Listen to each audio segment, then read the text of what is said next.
Welcome back to Healthy Mind, Healthy Life. I'm Yusuf, and this is the show where we have conversations that are real, demanding lives you actually need.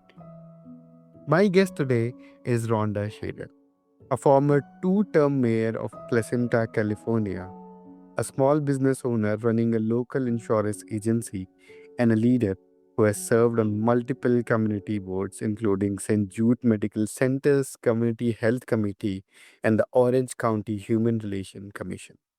Rhonda has led at the highest stakes in public service and in business. And what makes her voice stand out is that she leads from experience, not theory. Today, we are talking about something every leader knows but very few protect: the fact that you cannot deliver results, value, or vision for the people you serve if you are not taking care of yourself first. We're going to unpack what that actually looks like in real life.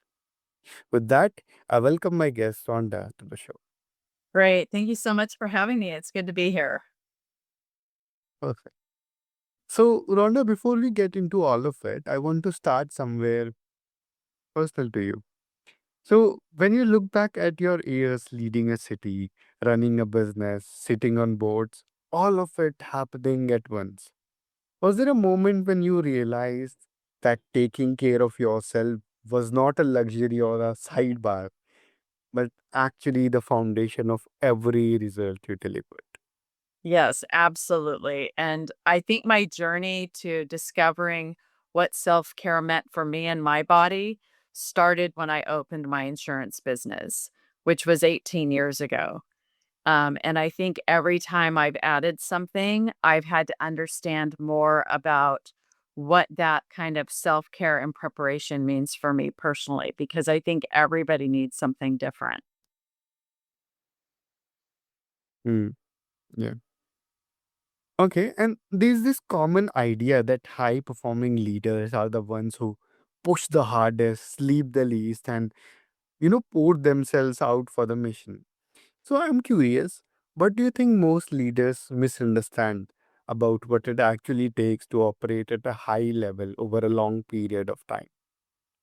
Yeah, I think that we miss that it is a discipline to learn how to rest and recover. And I think sometimes we take for granted that our bodies know how to do that. But I think the stress that we put on them, our bodies forget how to do that. And so we have to be very intentional about training ourselves how to do that. I actually had the honor of working for some very high performing executives early in my career before I Mm. started my business. And when I looked back at them, I recognized that they had the ability to turn off and turn on. In other words, when it was time to rest, they had trained their bodies, their minds, their souls to really turn it off and to truly rest. And that is a skill set. And it's something that you have to learn. What is the process that I have to go through to make sure that I am doing that? Because just because we do an activity, for instance, going to the spa or golfing or something, and we think that that has restored us, it doesn't restore us if that's not what our body needed. And so I think that that is one of the biggest misconceptions that is that you think that just by going on a vacation or something that you're going to be restored, and that isn't the case. It has to be a Yeah. daily practice and discipline that you're teaching your body and learning what your body needs to really recover from the stress that you put on it. And do you think that misunderstanding is more about ego or about pressure from the system around them? Oh, absolutely. I mean, I think it's everything. I think it's taking your health for granted. I think it's the demands of this world. The idea that for instance in your intro you covered like just our ability to work 24/7 if we want to because we have it in our hands. It's available all the time and just that temptation to continue to work and to be responsive um, is is absolutely the cause of it if we let it. But we control that piece. That's one thing in our lives that we can absolutely control is how we're going to show up, how we're going to respond, how we're going to recover. And that's what I love about this conversation and about what you're doing here is this is something that is actually in our control. When there's so many things outside of our control in our lives, this is one thing that is in control and that we should take control of because it's going to help us in every direction show up. More energy, more focus, more vision, more of everything because we took time to pause for ourselves. Yeah. And that distinction is very important because one is internal and one is environmental. And the path back to sustainability looks different depending on which one is driving the burnout. Yes, absolutely. That's totally true. And it's also learning to listen to our bodies helps us know when to say yes and when to say no. And I think that um, that it's a journey for everybody. I think I'm still learning about that, but I think over the past 18 years, I've had to refine it over and over and over again because recovery for me is a daily ritual. It's the in the way I go to sleep and it's in the way I wake up. So that in those hours when I want to be my best and give my best, um, I'm able to do that because I have the bandwidth inside me to do it at a very, very high level and to do the extra, right? To do more than just run your business, to be able to give back to your community. And that is not easy. It takes a lot to have that kind of capacity. And so if you want Yeah. that, you have to learn how to get it. And Rhonda, the leaders who run themselves into ground really set out to do that. Like it builds quietly, decision by decision, year by year. So, from your experience and the leaders you have watched up close, what are the deeper patterns underneath self neglect in leadership? Well, I think a lot of people that I've recognized in my life, um, if we don't take the time to learn this skill early in our careers as we go along and to respond to what season we're at in our life, where our bodies are at, what happens is we usually end up with a health crisis, right? In other words, I've seen people turn their life around only once they had that heart attack, once they had a stroke, once they had some sort of debilitating disease, they realized, oh, wait, my body's not going to just go on forever, right? Or Right. they have some sort of like, I think you referred to burnout, which is more of like a mental health break where you're just so overwhelmed that you can't take it anymore. And you've not learned the skills and the habits for you to keep yourself out of that. Like I have warning signs now. I know the minute I feel overwhelmed, or to your point earlier, when I get short tempered with people, or I feel like I don't have enough time to even address anybody properly, I know that that's a trigger for me that I'm either overscheduled, I'm not sleeping well, I'm not eating well, I haven't had enough rest. There's something going on that's causing me to react that way. Um, and so, that I think, to answer your question is, you know, what you want to avoid. You want to avoid that big health crisis, right? You want to do whatever you can to avoid that because then you're completely taken out of the game. You're no longer effective if your body isn't working for you, right? That becomes all you can do at that point. Yeah. And that order matters so much because by the time the vision blurs, the rest of the team is already feeling it. And the leader is usually the last one to notice. Yeah, because we're swimming so hard, right? We're still trying to make it happen. Yeah, I have a great partner in my life, my husband, and he is very generous. and I listen to him because he can start to see it in me, and he can make that suggestion. I know when things start not going good at home. If they're not going good at home, there's a good chance they're not going good anywhere. So Yeah, my one of my warnings, right? yeah, wow. And that brings me a question that what is the role of the partners, the home, the close people that you have in that particular moment? Because I think we cannot see ourselves in that position because we are in so much stress of the business, but they can. So, can you tell us any incident or a story that can help us figure that out? Sure. I think it's respecting your partner's opinion on what you're trying to do, because some people are just going to be driven to do more, right? It's naturally inside of us. And so I'm driven to do a lot more than my partner is. And so when I add something and I mention it to him and we talk about that, sometimes he'll make a suggestion or an ask that I not do something else. So for instance, when I was running my business and I decided to join city council and become the mayor of my city, Mm, he asked me if I could protect Sunday. He said, "Could you please protect Sunday?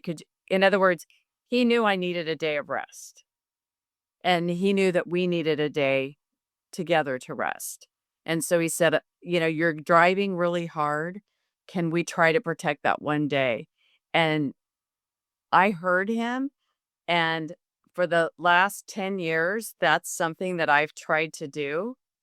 It's very rare that I do something other, like an activity or a give back on Sundays.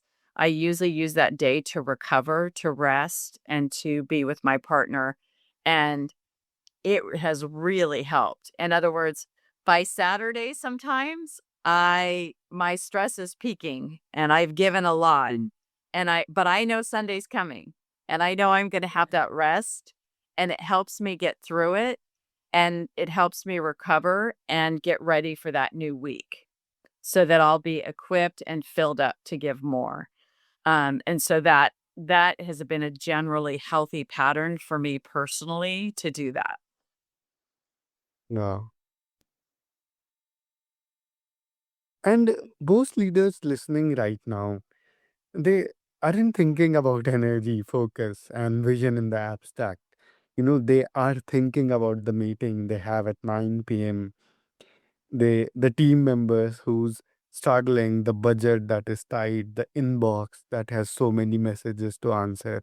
Right. So, what does taking care of yourself actually look like in that particular situation or kinds of situation? Yeah, so what I've learned how to do, like, practically speaking, and that was where I started out, was the overwhelmingness of what was coming at me. How do I handle all of it? And that's when I started doing, like, time blocking. I'm sure you probably heard of that, to where I do certain things at certain times. So in other words, I'm going to be addressing emails at a certain time of the day, professional and personal emails, or like city emails, professional emails, personal emails. And then I'm going to make sure that I have regular contact with my employees. And the other thing on meetings, if you're in a position to do it, and I know a lot of us are because we can all block our schedules because all the meetings right now are done electronically, right? Like we just send meeting requests. So you can actually block time to give yourself time for meeting preparation, for research and reading. So you have to make sure that you're giving yourself bandwidth in your time to be the best you can be in that 9 o'clock meeting. If you have a 9 o'clock meeting, then at some point in the 24 hours before, you should have had time to prepare for that 9 o'clock meeting. Even if it's 15 minutes, just give yourself time to think about what you want to accomplish in that meeting. And I know, like, I have friends that work for corporations where there's multiple meetings going on. They can't always control it. but they can control their schedule. And so a lot of times, right, on your calendar, you can block and just act like you're in an official meeting, right? So there's ways Mm. to do it to get creative, when you don't have full control of your calendar. And I would just add one more thing, being hyper focused on what's most important. Like, what is the true priority? Because sometimes things will conflict and you have to be crystal clear on what matters more than the other thing. Because you'll want to do it all, but you can't always do that. Mm. I love that because, it tells the listener that this is not about some massive overhaul of their Yeah. life. It is about the, unsexy daily choices that no one applauds, but that quietly shape every decision they'll make this week. Yes. No. And I always say that, you know, changing your mindset and caring for yourself and having a healthy mindset mean you're always working on it. You're thinking about it, right? It's a priority for you. Because if we don't have our health, we don't have a healthy body and a healthy mind, we can't do anything. If those fail us, everything else is going to fall apart. And we have to remember that. We have to remember to take care of ourselves so that we can do the next thing. And so that has to be at the top of your mind. So, what small thing can I do today to feed my soul, to feed my mind, to make sure that I'm in a good mindset to come after the next thing and the next thing? I even did for a time. I don't need it anymore, but I was so on the edge that 2 minutes before every meeting, I was doing a meditation on an app on my phone because I was reeling so bad that I had to stop myself just so that I could be productive on that meeting because I could feel that I couldn't even focus. I couldn't stay with what was going on. And so I would just stop and do a meditation and get myself straight. And it was literally 2 minutes max. Um, so you can pause, you can breathe. So there's all kinds of practices available today, and I love that you have a podcast doing this because I hope it's reminding people that, we must care for ourselves so that we can give back, right? It's like the whole airline thing. Put on your face mask first before you help the person next to you. And that's what we're doing. It's really all about giving back to people and adding value to this world. But we can't do it if we're not equipped to do it, right? If we're not ready to do it ourselves. Yeah. Rhonda, for people who want to connect with you or want to learn more about your work, where can they do that? Yeah, so my great work right now obviously is running for Senate, and that can be found at shaderforsenate.com. And of course, I have all my socials at Shader for Senate. And then my personal is my name, Rhonda Shader. Would love to hear from anybody, and I wish you and everybody well on their journey to keep their healthy mind and healthy body the top priority in their lives. Thank you so much, Rhonda, for the depth, the honesty, and the lived wisdom you brought into this conversation. Thank you so much. Have a wonderful day. Great. And to everyone listening right now, maybe at the end of a long day, maybe between meetings, maybe lying awake thinking about tomorrow's responsibilities, I want you to hear this. The world does not need a more depleted version of you, it needs the more well rested, well nourished, and well anchored one. Protect that person. They are the one delivering everything that matters. This is Healthy Mind, Healthy Life. I'm Yusuf. Take care of your mind, take care of your life, and we'll see you in the next one.